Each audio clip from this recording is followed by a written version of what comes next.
Hi, Karen with you today. Thank you so much for joining me. I have a layout for Kitaholic Kits using the November 2021 kit. I loved putting this layout together, and to be honest, it is a little bit different for me. I am doing a grid type layout, which is well and truly different for me because I don't like straight lines. I'm terrible at putting straight lines together. So it's a grid layout, but not quite a grid layout because I do put some layers onto the page, and I have mixed and matched all the collections onto this one page, and I love how this turned out.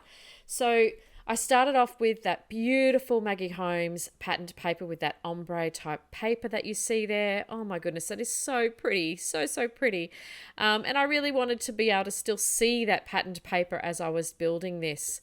I also grabbed the patterned paper that had the almost like the project life cards, or I don't know what they're called, all the cutout, and I cut those out as well to create some of the grid components.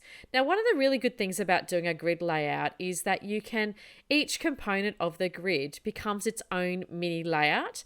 So I just took that as a full-on opportunity to really just put some ephemera around the page, and so created on that top left one there, I've just cut out some of that pieces from the patterned paper, added in one of the tags, and put on the flower, and that has got some foam underneath, which is just craft foam from Spotlight, to give it a little bit of dimension off the page. I love dimension. It's very rare for me not to put something up on foam or not to scrunch something up, just to give it that extra layer of interest. And then I get to actually embellishing. It's a really simple layout, this one, but I really think it's impactful and it's really pretty. So I have joined up a little bit of the actual grid because I am someone that does tend to, when they're joining with their clusters, I tend to get things to touch to one another. So when I get little gaps and things like that, I sort of think, oh, it doesn't look right to me. But that's really just how I guess my mind works when it comes to that grid type straight lines. So I have created quite a bit of a cluster underneath my photo and to the right of my photo. And I've used some of the previously fussy cut out flowers from a previous layout from the Amy Tan patterned paper. I wanted to give a really big depth to the page. Just because I've got little squares doesn't mean it can't have some impactful sort of groupings of ephemera. So I thought that really fanned in well. So on that bottom left hand side, I have added just a piece of cut out patterned paper as well to ground that flower, so it wasn't sitting there on its own in the middle of nowhere. And then I've added on one of the cardstock stickers from the Maggie Holmes cardstock stickers. I did stick that down onto a plain piece of white cardstock as well, and I have cut that out and turned it into an embellishment so I could move it around the page. I've actually done that for all of the stickers on this page. I like to be able to move things around because I change my mind a lot, and if it's stuck down it's too late and all that type of thing. So that's a really great thing to do. Just stick it on some white cardstock and cut it out. Some people actually put it on just a normal piece of photocopy paper because it's thinner than cardstock, but it doesn't bother me that it puts a little bit more thickness on the page. I have dimensions, so it's really irrelevant as to whether I do that or not. I do faff and fuss a little bit with exactly what I want to sit under that photo. I turn this particular piece upside down and around again, but I end up having it the way it's looking right now, as if it's got the punch holes at the bottom of the notepad, which is a bit silly, but I felt that it looked a little bit better. And then I really, like I said before, just went to town with embellishing, and I've made little clusters across on every single piece of the grid pieces.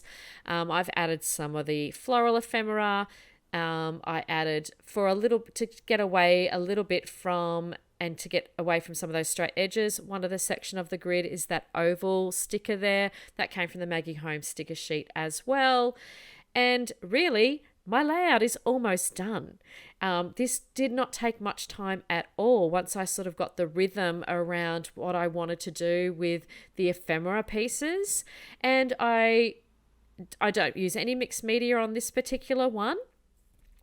The one thing I have added on here, which you'll see in a moment, is from the store. I recently purchased the Tim Holtz gold phrases, I think is what it's called.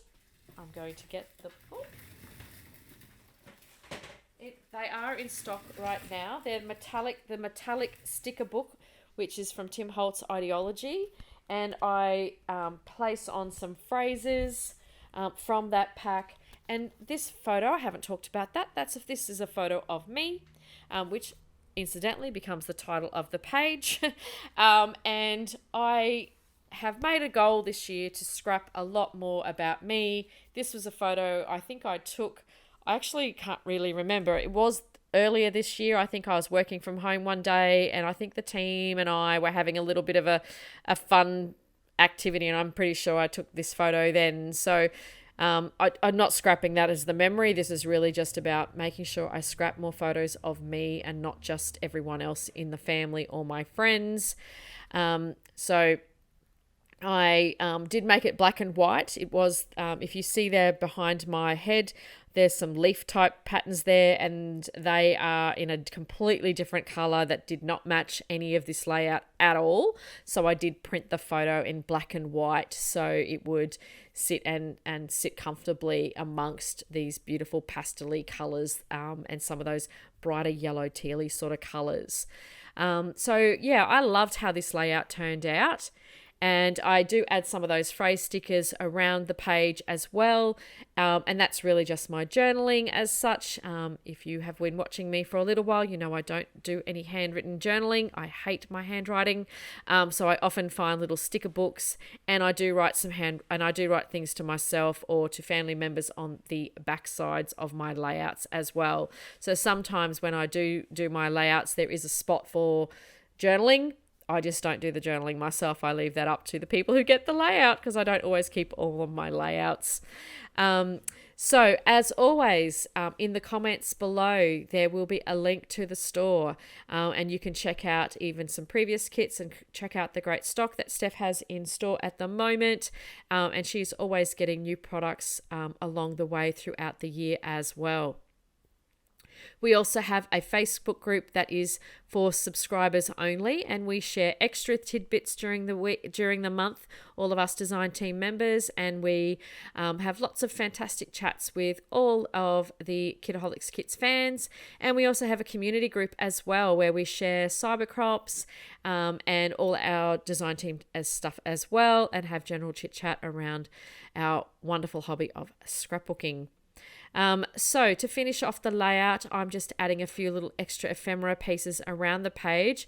Up on that top right hand side, I felt that it was just a little bit too bare. I'd left a little bit too much there, so I do add a couple more flowers from the cardstock sticker sheet in there as well. And you'll see at the top right hand side, just off screen there, is the punchinella, and I do grab that punchinella out and I do add some punchinella around into the actual grid pages as well.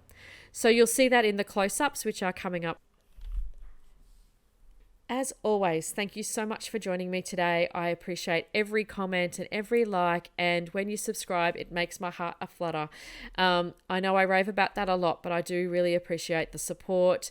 And as always, I will see you next time. Bye for now.